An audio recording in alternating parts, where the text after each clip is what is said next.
So let's go. Starting off strong with a very fascinating and troubling idea I've been thinking about quite a lot lately.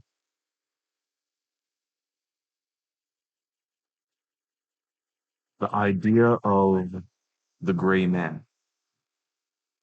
Now, I've heard special forces operatives, Tim Kennedy specifically, I believe he's a Green Beret, but regardless, when it comes to being the sort of soldier who infiltrates countries with the intention of overthrowing that government, or really just when you want to be camouflaged, right? Especially camouflaged in a crowd, you want to embody the gray man. And he said he was always terrible at this. He was always a showboater, very attention drawing, just in his nature. But the ideal soldier in that training was the man who flew under the radar, the man who didn't come in first and didn't come in last in any of the competitions, the man who was always just passed over. And yet that man, hmm, well, that man is the deadliest of the bunch, largely due to the fact of him being camouflaged. Now, I will stack on top of this the idea of bread and circuses. When Rome was falling, the distraction used for the populace so that they didn't really recognize the greater catastrophe at hand, they would be given circuses, wonderful Colosseum, well, circuses, frankly, gladiator arenas and things of the like. They would happen more and more often. When you got there, you would get free food, free bread, hence the term bread and circuses. But this could be used for really anything that is a distraction from a greater problem and seems like something very important. So it could be a war, or it could be a bread and circuses. Internal political tension, perhaps, could be bread and circuses. And I will stack, well, real quick before I move on from that. I've heard it said that as things get worse and worse in a society, they must be given stupider and stupider distractions, more and more intense and flamboyant bread and circuses to keep their attention away from the real problems. And I will stack on top of these two ideas of the gray man and the bread circuses a paraphrase quote from Yuval Noah Harari, who is a wonderful historian who wrote a fantastic book called Sapiens, which is a sort of a flash history of the entirety of human existence. And one of his quotes, he's a history professor in a University of Israel, is that the most powerful people in history, it is a common theme that they do not want people to know they're the most powerful people in history. The kings and queens who were constantly cutting people's heads off, you know, showboating this real show of force, like, see, I'm a big bad boy. You don't want to fuck with me. I cut people's heads off. They were very often some of the weak leaders. So stacking these three ideas together, that those with great power very often wanted to keep it secret, the idea of the gray man, another from another realm, showing that you really, in certain instances, the deadliest men are the ones that hide in the background of the deadliest person and the breaking circles. And this makes me want to. Well, I've heard quite often that America is an empire on the fall. I have heard that we are close to civil war, this, that, and the other. There's much attention on vaccines and things of the sort. These issues, you know what? Let me saw myself right there and present this in a story. True story. I think it was in 2008. A very important court case had just become finished up in the Supreme Court. And on that same day, there was a very attention drawing abortion case. whether or not, roughly speaking, whether or not abortion is legal. I don't remember the specifics, but this story got the vast majority of media attention that day. The Supreme Court House was surrounded by people for and against abortion. And on that same day, I don't remember the exact name of the case, but I'll have to find a way to post it to you guys at some point. I think it was MacDonald versus the state of blah, blah, blah. But the essence of this court case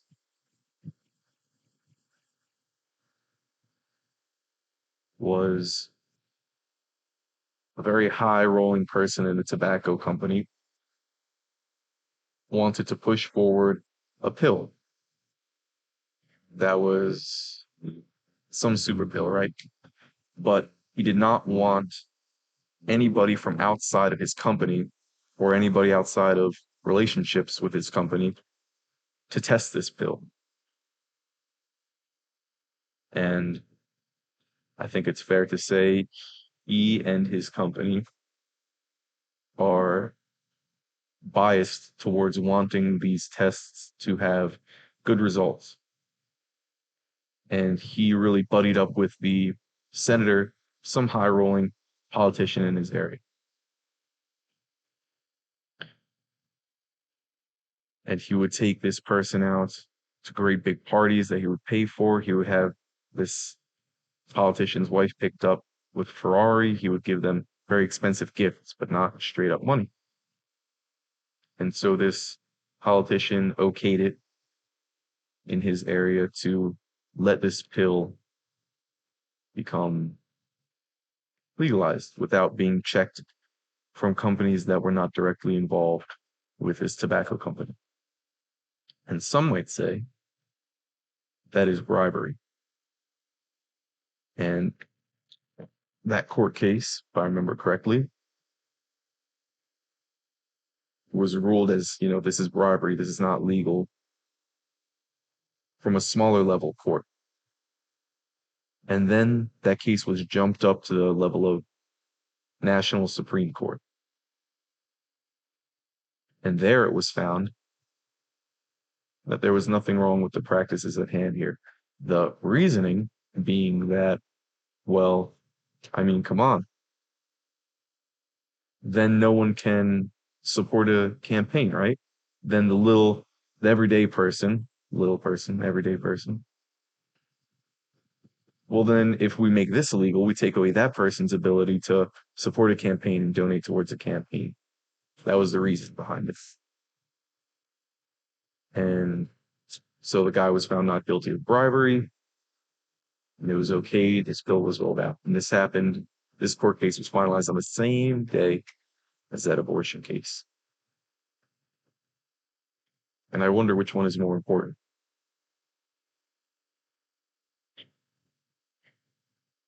And so when I talk about these bread and circuses of what have been the hot topics lately, vaccines, political tension, political correctness, all these sorts of things,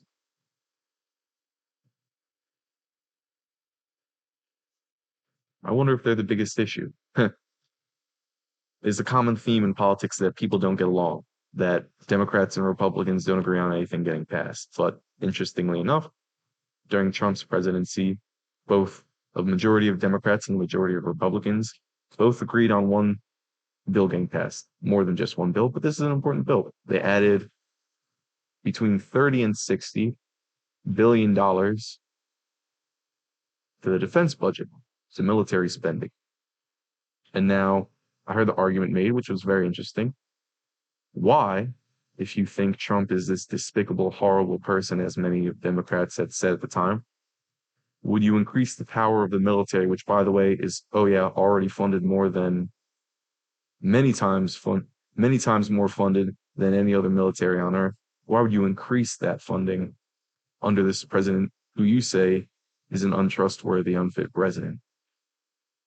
And so we get to the conversation of corruption in politics, largely influenced by big money.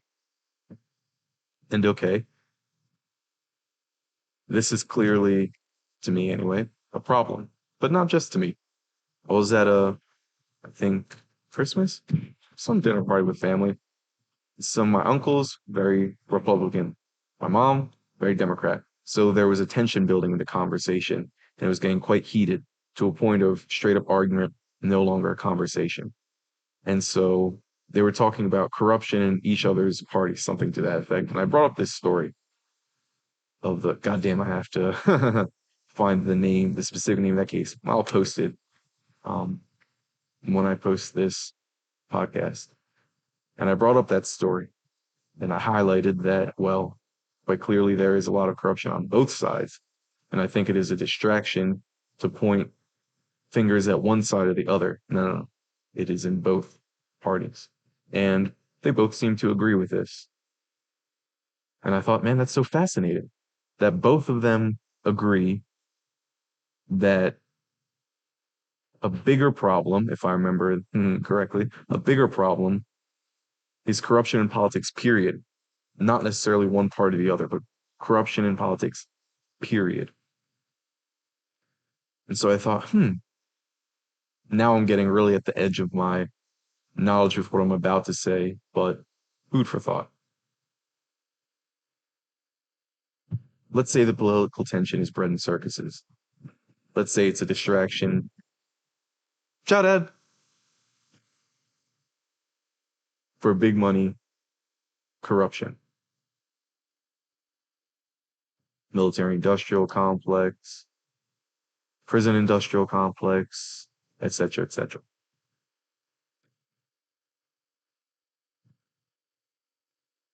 And yet we all agree, at least at that dinner table, that yeah, that's a huge problem too. And so it made me wonder, following the principles of the gray man and people with great power wanting to remain in the shadows, well, these problems aren't in the shadows. These problems we both see.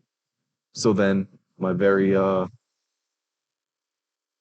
you might call it conspiratorial mindset, which I can get into sometimes, start to wonder if both of these problems are obvious. And you might call the politics a lower political tension and all that jazz, the lower order problem. Above that is big money corruption. But above that, question mark, question mark, question mark. Is there even a bigger problem than that? And if you look up a music video, fantastic song, it's called Stage by Avenged Sevenfold. And in this music video, it kind of goes through in a very quick puppet show, interestingly enough, using puppets, a puppet show of war throughout human history. And you go from cavemen, you get all the way up to our modern age. And then you see they use, I think, Hillary Clinton and Donald Trump, and you see them on the stage, like promoting rah, rah, rah, hyping people up. And then you see the puppet strings on them and it lifts up, and you see this generic brand of rich people controlling them. And what really fascinated me is that you saw the strings on those people, and it zoomed out farther, and you saw the Grim Reaper controlling those people. So it makes me wonder if the most powerful force hiding in the background that is creating potential disasters more than big money, more than politics. I'm not saying the Grim Reaper is, but some perhaps deep-rooted psychological force. I will back that up. The reason I'm using such spiritual terms and religious almost terms as the Grim Reaper. I've heard it said that polytheism, specifically, I'll use the example of Greek gods, Ares, the god of war. He is a symbol for rage. And he is eternal, just like rage is eternal throughout all humans. Aphrodite, lust. Lust is this eternal driver, this eternal spirit throughout all people. And so it becomes a god, this eternal creature that has great power over people. And so it makes me wonder what God out there, thinking of gods from that perspective, might be swaying people towards such hatred, divisiveness, pushing people towards a potential third world war, even though it would very obviously be mad, mutually assured destruction, and yet very much mad, crazy. Even consider that as a possibility. It seems so fucking stupid. And yet, here we are, moving towards it in this very moment.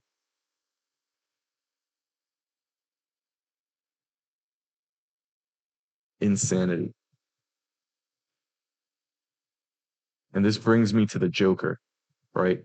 This spirit within people, this potential. The Joker's been getting a lot of attention over the last few years. Heath Ledger's one, you know what? The Joker, period, throughout Batman's career, whether it was, I think, Jack Nicholson to Heath Ledger, if that's even the right one, but Tim Burton's Batman, fuck, is that the, whatever, moving on. Heath Ledger's Batman, Joaquin Phoenix's Joker, Heath Ledger's Joker. The infatuation with this potential in people, right? The criminal, the criminal wants your car. You want your car. The criminal wants your car. They just want it by different means you don't like. But the Joker wants to burn your car. Remember, Heath Ledger burned that huge pile of money. Some people just want to watch the world burn. Why? Insanity. Why? In Joaquin Phoenix's case, it was deep mental problems that were not addressed very well. He was crippled by a society that kind of overlooked him, saw him as a nobody, stomped on him, mixed with several other traumas in his life, and he became this mass shooter personality. This personality of I just want, I've heard it described as revenge against being itself, revenge against God, watch everything burn. And if you want to see a real life version of that, I highly recommend you look up a character called, a real person, called Panzram, Panzran. There's a great book on him. It's largely a collection of his journals throughout his life.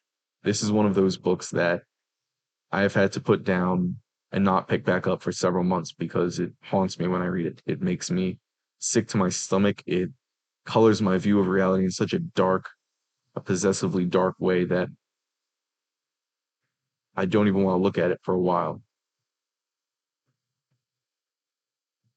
He was a man who raped 1,000+ men, who murdered several dozen, who would burn down pretty much any building he got the chance to burn down.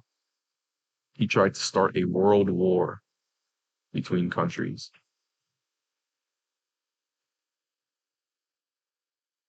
As a child, he was a bit of a mischievous child. Well, quite a lot of a mischievous child, but the reaction to his mischievousness was to put him in a boarding school where he was very much abused. And he became deeply resentful of anyone trying to enforce a rule on him. He became deeply joyful at causing others pain.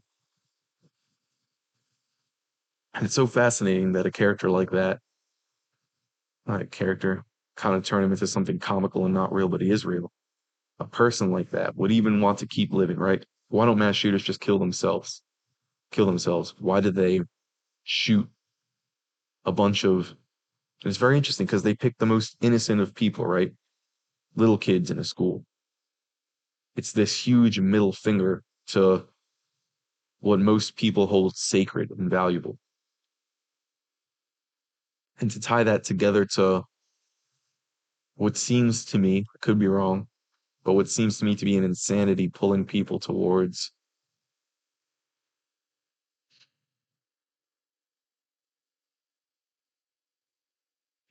at the extreme towards World War III, at a lesser extreme towards the Civil War in America and things along those lines. Insanity, moral corruption. Are these even the right ways to think about it? I think so. When someone is sleep deprived,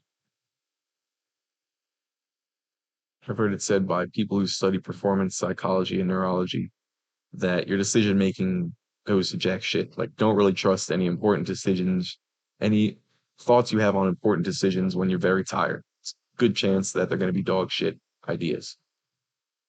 And I wonder, does that apply when someone is greatly depressed, greatly anxious, greatly angry, way too happy, manically happy? Probably. Certainly, in many cases I can think of. Someone is very lonely, things along those lines. When someone is very malnourished. And the reasons I use these examples, I look at lifestyles of people nowadays and I focus a lot on the hyponatural aspect of society nowadays. I mean, I have a strange position in our world. I imagine many people spend a lot of their day sitting. I mean, I do too, but I don't have to. And I often try to get out of that.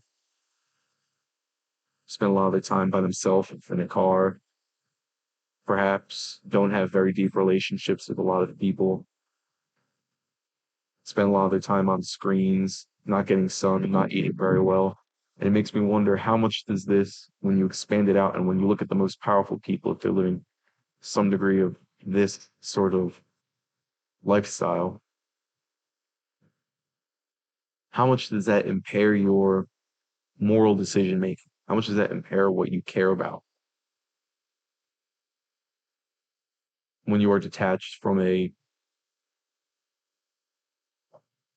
environment in which people are more likely to thrive?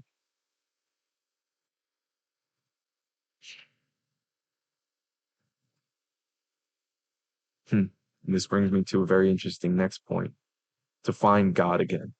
There's a quote by a man called Friedrich Nietzsche that God is dead, and that, from the interpretations I've heard, Christianity's emphasis on truth is what killed it. That now that science has become so powerful and you apply a lot of these scientific methods to figuring out just how literally true many of these religious stories are, you find that they don't they don't make sense literally. The earth is more than whatever it is, 10,000 years old. Um, just I feel kind of silly saying this, but people don't walk on water, blah blah blah blah blah. Um, with the story of the flood, if you have all those animals in the same ark, how are they eating? Are they eating one another? How did you get all of them from so far around the world? How big is the fucking like blah blah blah? Like, to look at it technically, it begins to become invalid. And so I hear there's very much a God-shaped hole in many people's lives. I experienced that when I was young teen. There's a great movie by Bill Maher called Religiosity. And if you want to look at all the a very, very powerful argument against a literal interpretation of at least Christianity for now, that's probably one of the best places to go. You'll find how many other religious stories way before Jesus was ever a thing, uh, had people walking on water, had people die, then resurrected several days after, virgin births, this, that, and the other. And then several years after my deep atheistic era, I started to have a different view of religion. I started to view it as people's best attempt to figure out what we're doing here, what we should be doing with our lives, how we came to be. And then I started to listen to psychologists, specifically Jordan Peterson, interpret a lot of these religious stories from the perspective of psychological truths.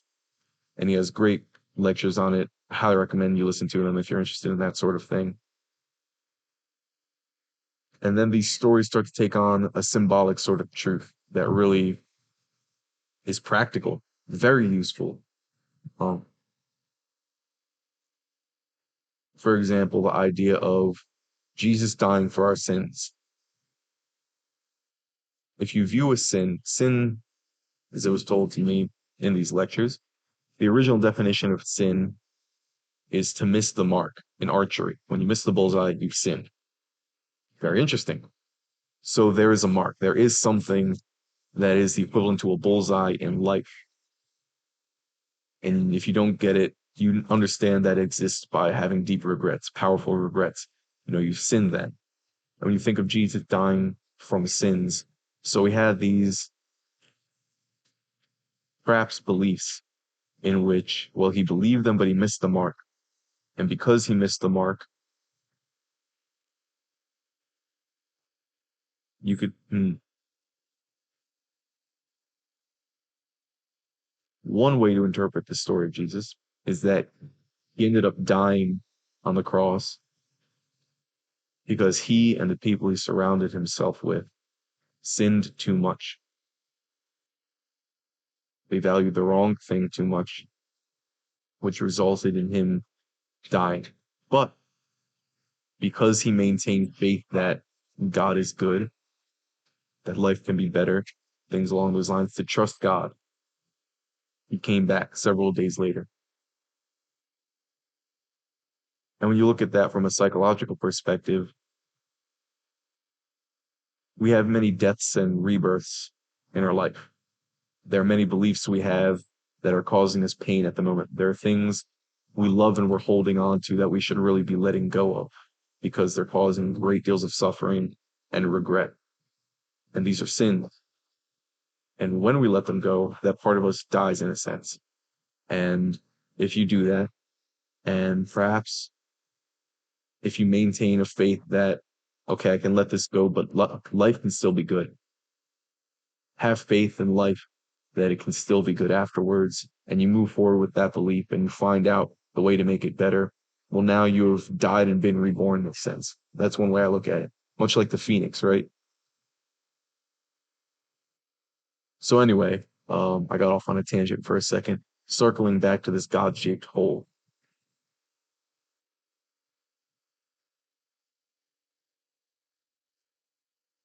I talked to a man a little while ago, Brandon, who believed that to come back to God, we would have to do it through the route of religion, going back to these old religions and believing in them again. But I wonder how true that is. I wonder I wonder if there are other ways to do it. I definitely think there's some use to that, especially when you view it in this way I've described, as opposed to a very literal interpretation. Even though that literal interpretation may still have utility to it, but anywho, to find God elsewhere, aside from these very literal religious texts. And the person that comes to mind, a few people come to mind, but I'll use one man who I always go back to, um, Wim Hof. When he was around my age and for several years after, he really studied many of the world's religions, dug deep into them, looking for purpose, deep meaning that is worthwhile. But he didn't find it there. Found it in the cold. And he is called several times the cold is God. It is his greatest teacher, merciless but righteous,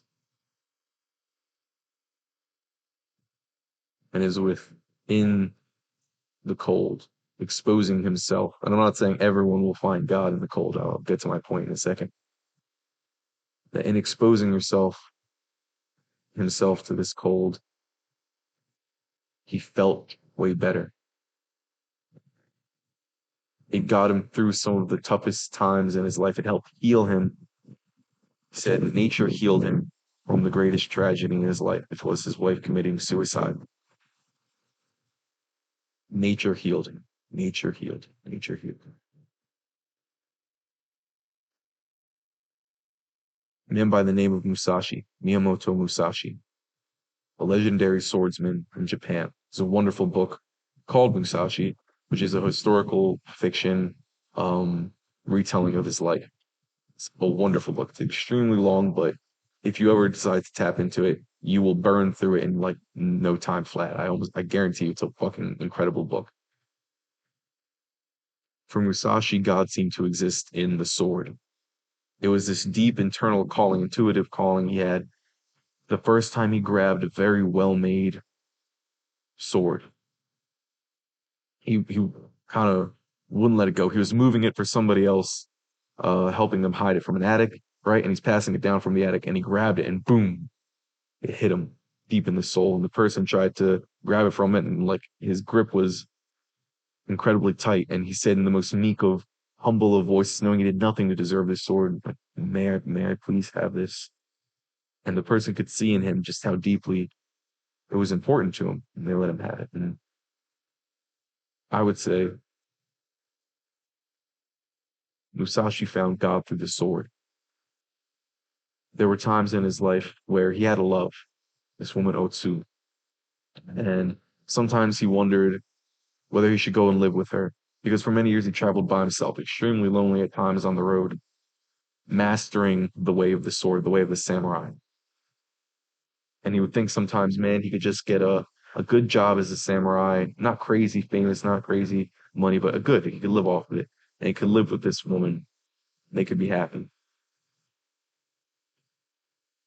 And every time he had that thought, he would grab his sword, and he described it as she would go to the back of his mind. But no, not back of his mind. She would disappear entirely. All the world, everything would disappear except for this sword. And for him, the path of Bushido, the path of the samurai, made him an extremely wise and admirable man. And from my point of view, taught him great truths about life outside of the sword. He saw the sword as a way of mastering the way of the sword, as a way of mastering the way of life. And it really seemed to help him do that. Outside of just the historical fiction version, there's a great book called The Book of Five Rings. And you read some of those lessons, and those principles seem widely applicable, things outside of swordsmanship, but he learned them largely through swordsmanship. Wim Hof, the ice, Musashi, the sword, the man David Goggins. Wonderful man. I highly recommend you look them up on the Instagrams.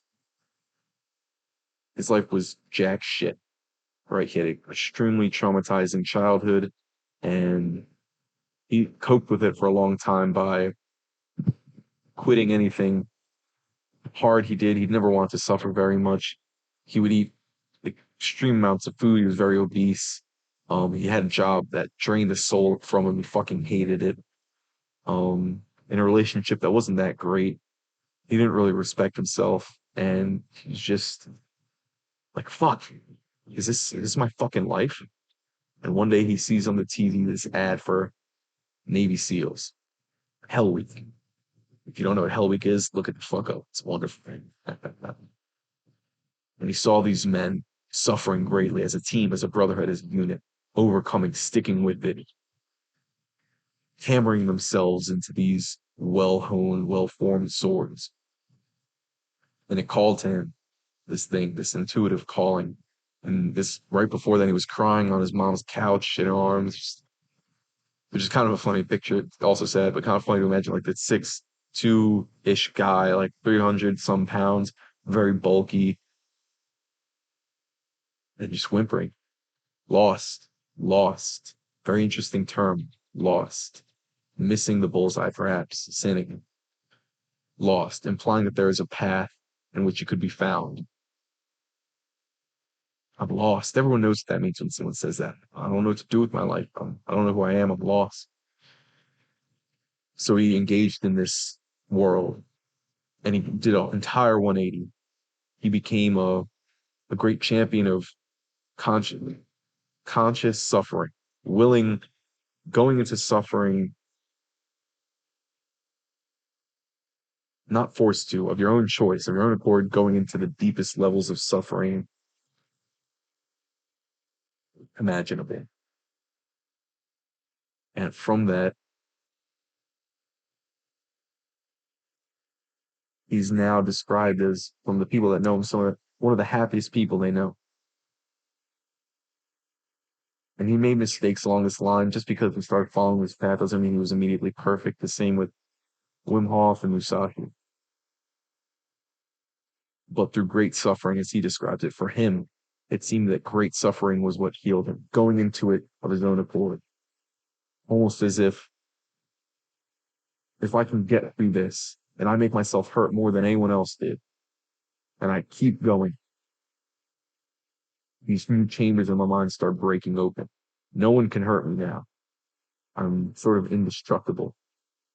And he's still today constantly he does ultra marathons, those crazy fucking like 100-mile, 150-mile marathons, some wild shit like that. He has incredible military achievements, but more than those achievements, he just seems like a wise man.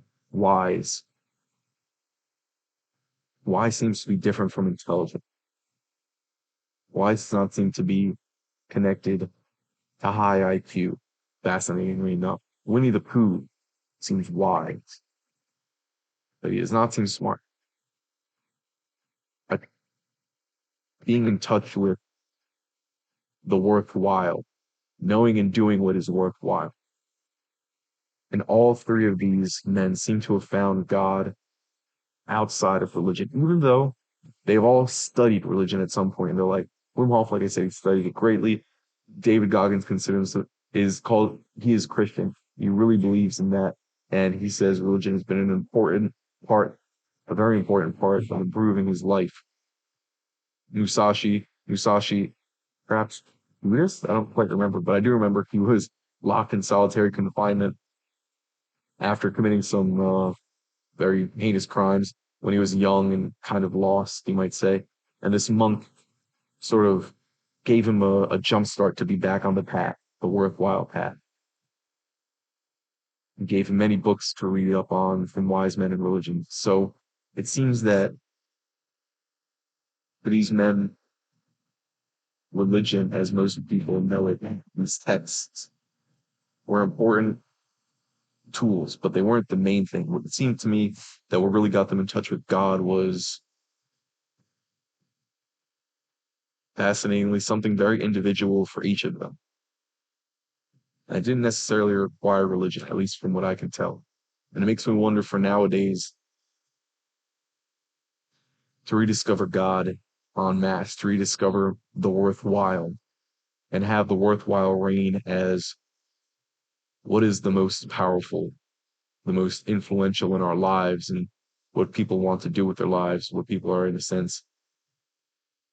I forget what I was about to say, but have that decided by wise men. What the fuck? What was I saying? Finding God, blah blah blah, in nature, blah blah blah, not necessarily needing religion, yada yada. Anywho, moving on.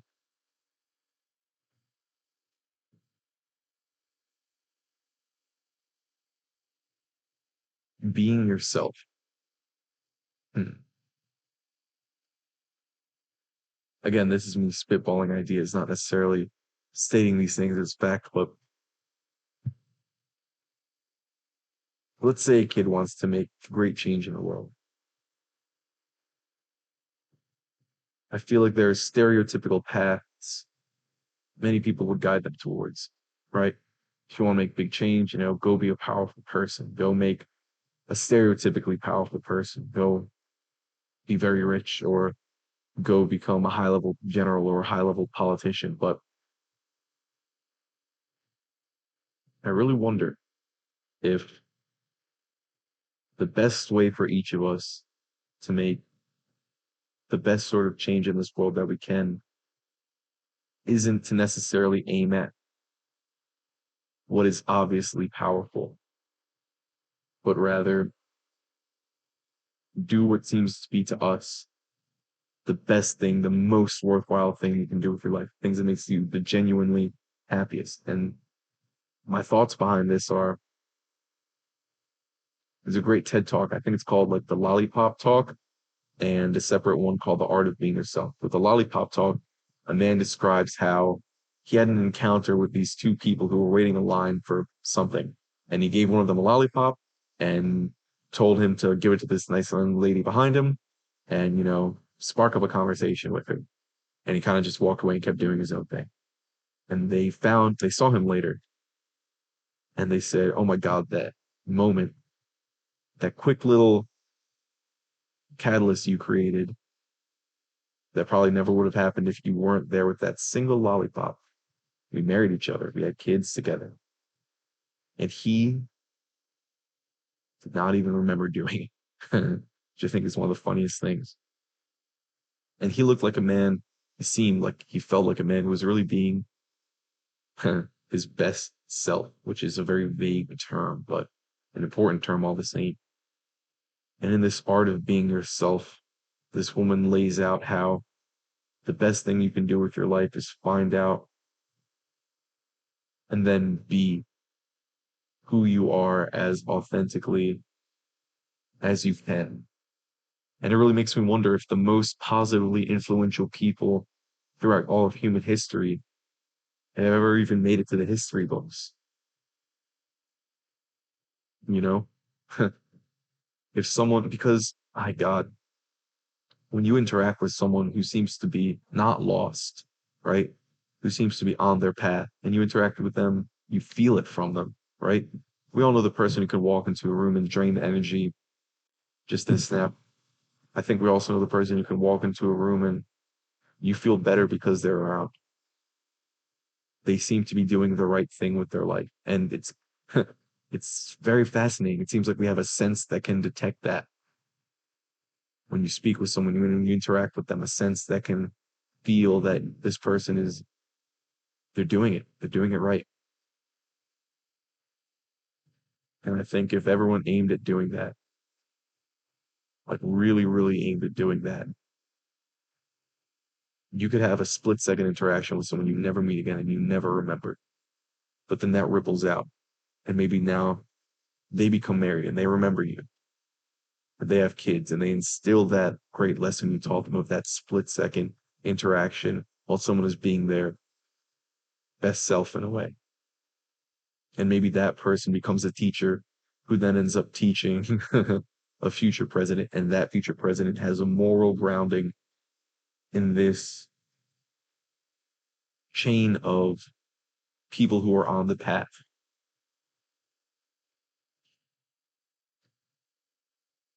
And I love this story of Wim Hof, and I don't want to overhype him because he is a man, right? And there's a great quote in the Tao Te Ching that if you overesteem great men, people lose their power. So he is a man. He has faults, I'm sure. I've seen some of them in interviews, obviously, but who would have guessed that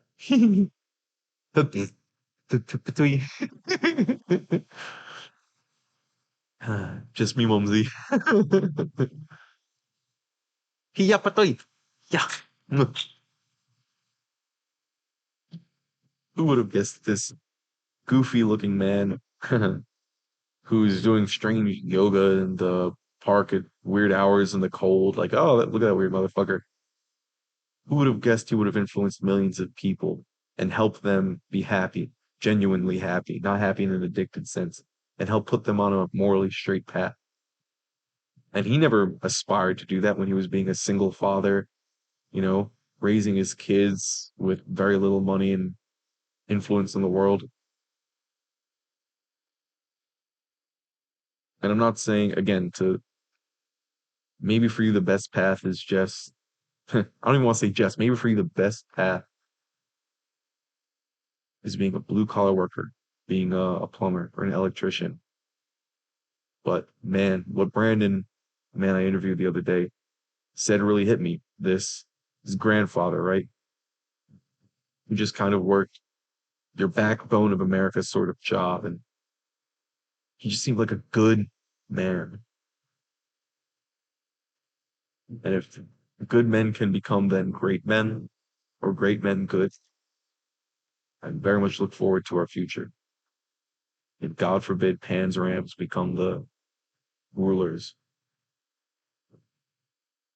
which they can. So we got to watch out. We can't just, I don't think, sit back with the idea that everything, even though if you believe God is good, and for me, when I think God,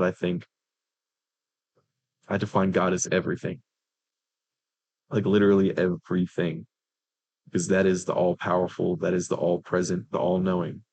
Everything knows everything, everything is everywhere, everything is all the power that could ever be. So I just think God is a culmination of everything. So anywho, fuck are they saying? Even if that culmination of everything is good, life is good, which is a thing that I'm not exactly 100% confident in. Even though I think life can be good, I don't think it is necessary. I don't know if it's necessarily good. But the point being that it can still be hell exists, you know?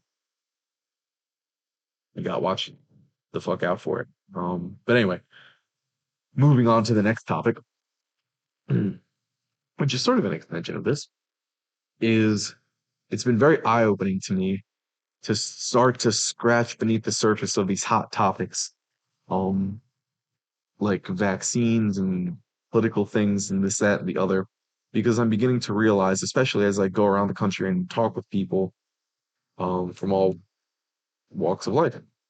A lot of like the majority of people I speak to, I don't interview. I just have nice long conversations with them. Um, and I have a caricature in my head of so many people and so many things that when I actually interact with them, I recognize that holy shit, this caricature is very, very, very off. Um, a lot of people in the South who support Trump are very polite, respectful, and intelligent people.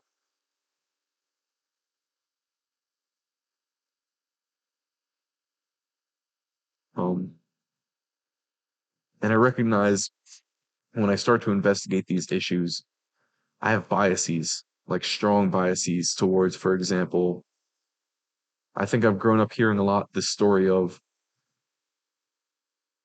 corporations, evil, big, powerful people that head these businesses are often evil. There's a wonderful interview with Mark Zuckerberg by Lex Fridman, Lex Fridman, Lex Fridman, and he talks to him, and he doesn't talk to him attacking him, although he does press him on some of the controversial issues. But he talks to them just trying to understand him. At least that's what it seems like to me. And I recognize before I ever listened to Mark Zuckerberg talk for several hours, I had this idea of who he was. This idea of evil, robotic man who, based on the social dilemma documentary on Netflix, it's a company that puts money over the priority of the well-being of its customers.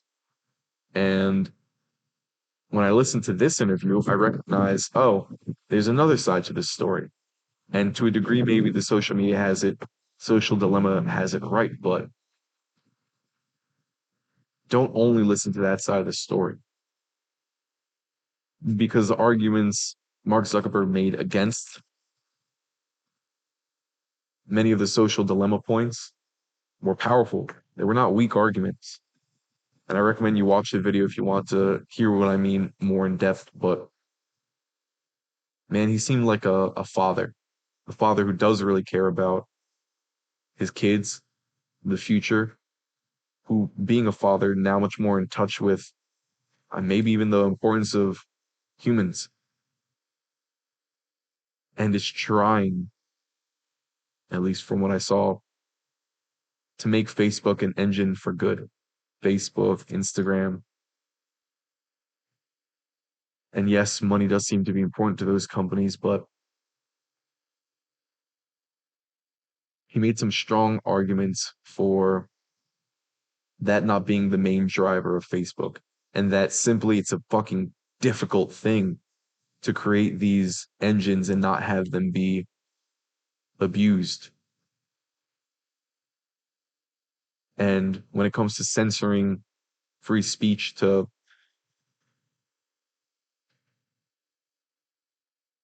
Like, what would you do in his shoes? Which he said, which is so obvious of a question, but I never really thought about it because I realized that if I were in his shoes, what is the probability that I would make better decisions than him? What is the probability that I would not make the same exact, if not way worse mistakes that he's made? I am not confident in my ability to run such a powerful entity, at least at the moment, better than he is currently doing. There are a lot of problems with it, yes. There is a lot of good to it as well. Communicating, connecting people from all across the world. And it's very interesting to recognize that people do have a bias towards negative emotion. That negative emotion does have more potency, unit per unit, than positive emotion in most instances for humans. And there's great evolutionary reasoning behind that, right? I'm starting to get a little tired, so I won't keep this going, although there's much more to talk about. But so let's talk about biases. Yes. And when it comes to uncovering my own biases in this journalistic venture, you could say that I'm involved in right now, I recognize that I am quite chock full of them, that my mind has many lenses through which to view the world that are incorrect. Many, you could say, caricatures of who people are, who groups of people are. For example, as I was talking about earlier with the Mark Zuckerberg, there's a part of me that really does lean towards seeing that sort of person as evil. The Mark Zuckerberg, the what the fuck is it, Jeff Bezos characters that powerful. It seems almost it's so easy to criticize them, right? Because when you are that powerful, everything you do is magnified, every good thing and every bad thing. And so they are great focal points for every flaw in our country, I would guess. but but I imagine much of that view is incorrect, as I discussed earlier with the interview with Lex. Showed me that I have a lot to learn when it comes to understanding the reality of powerful people. But more than that, when I traveled down south, right, interacting with police officers, as I spoke about in a previous podcast, very polite, very respectful. So that idea I had in my head was so far incorrect of the super hostile, racist police officer. Um, People I would interact with, this lovely woman who's not my girlfriend, I won't want to I don't know, I'll have to ask her if she's okay if I should give her a name shout out. But when I interacted with her, she seemed like a very calm, like, normal everyday person.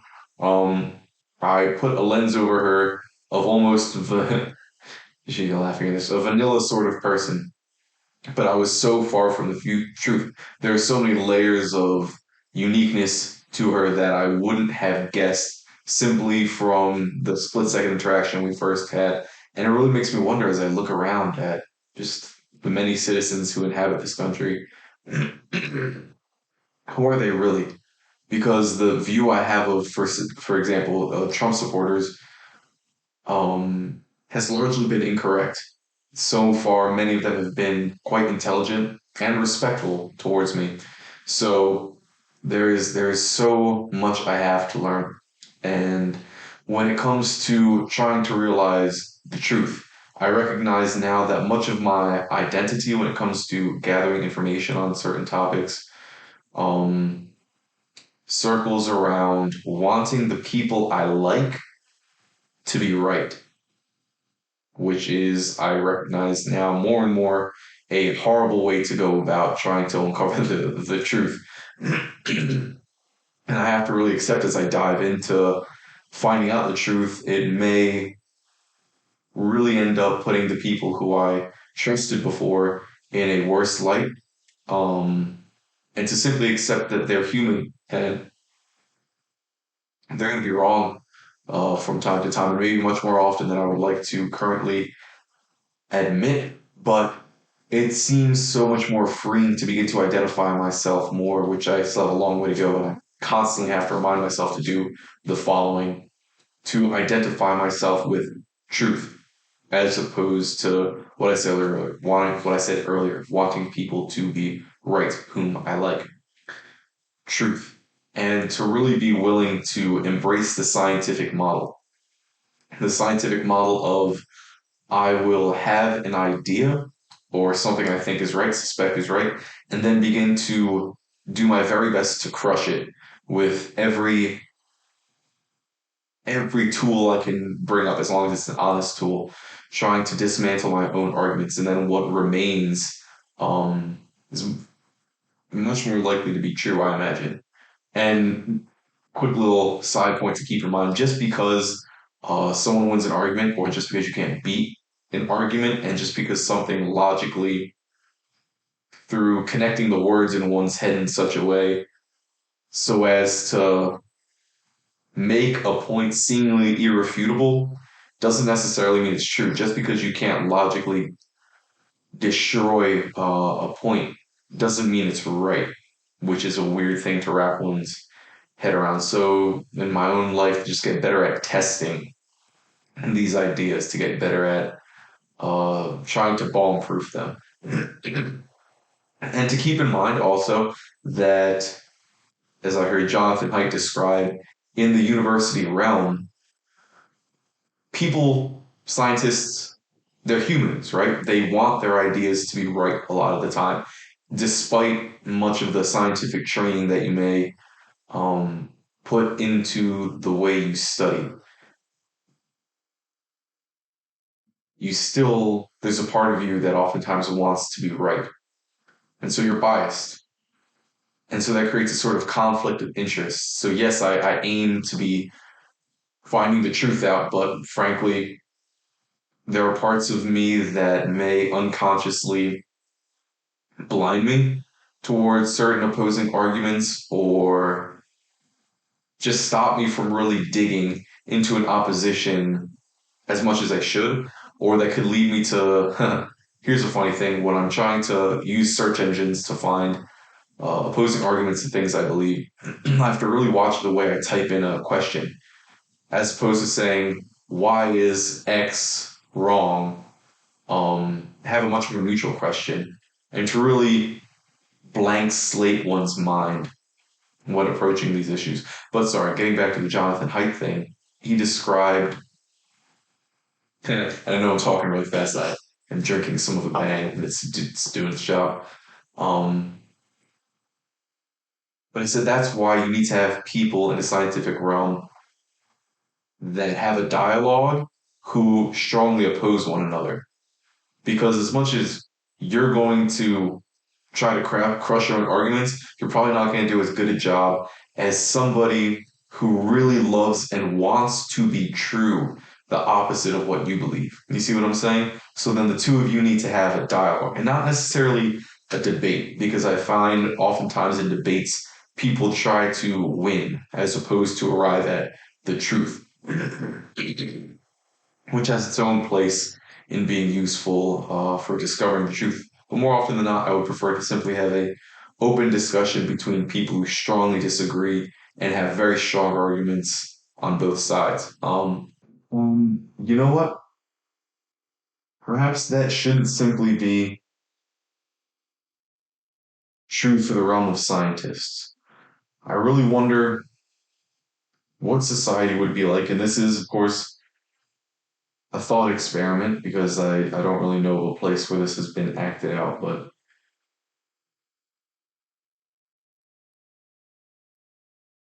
scratch that.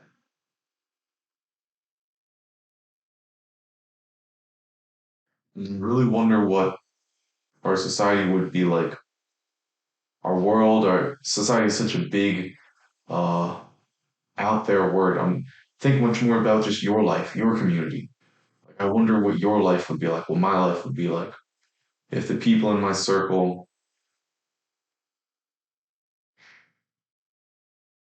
were much more willing to think from time to time like the ideal scientist.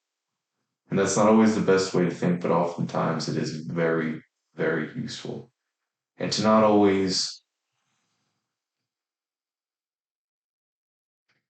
put the responsibility of knowing the truth onto one sort of expert, one realm of expert, the sort of expert who wants you, the sort of expert who supports what you believe. If people were much more willing to oppose their own ideas, be willing to hear out opposing arguments, but more than just willing to, actively from time to time seeking them out, for people to be more independent thinkers and to not leave all that heavy thinking work to experts. And a part of me cringes that I use quotation marks, but another part of me understands that there's a lot of opposition oftentimes in the realm of experts, a lot of disagreement.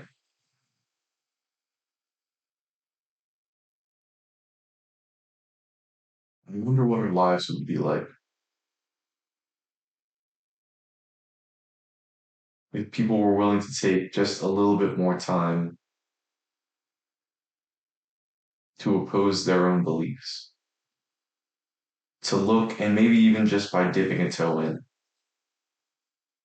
to opposing ideas on some important things that you hold to be true, that you want to be true. I'm not saying spend all your waking hours doing it. I'm not saying go full blast into trying to dismantle your beliefs, but to just dip a toe in, honestly, and not dip a toe in with the intention of proving yourself right, but to really just open your mind for a second and be like, let me think like the ideal scientist just for a moment, even if it hurts, even if it's uncomfortable, just for a moment, to practice some free critical thinking and not leave all that to experts, to find experts who disagree with the experts who I like to listen to, and who disagree with good points. You know, thinking clearly. It really does seem to be one of those meta skills, one of those skills that applies to everything we do, or at the very least applies to most things we do. And if you get really good at thinking clearly, I still personally have a long way to go, but I've seen the benefits in improving my ability to think clearly, to remove the bias of wanting to be right, to start to remove that bias, to recognize that it's even there, to be able to fill potholes in my thought process, to be able to find strong arguments against what I believe, to create them even, and maybe to create many opposing arguments, to get really good at doing that very clearly, very concisely, not in some scattershot, half-assed attempt just to say, see, I did it, and see, I knew I was right. It's really get good at that, really get good at thinking. Hmm. Hmm. Wonder what my lives would be like. Meta skills. What would be another meta skill? Perhaps having a refined intuition. Now that's not every context, but there are a lot of contexts where having that sharp intuition is extremely helpful. Knowing who wants to be your friend and who's your foe. Knowing when to speak, when to listen. Knowing whether that car up ahead is acting a little weird and whether you should slow down or speed up. Intuition. So intuition, clear thinking. These definitely seem to be some meta skills, or damn near. Hmm. Yeah. And I'll leave you with that for today. Hopefully, this has been a good source of a healthy diet of food for thought, healthy and tasty. Peace out.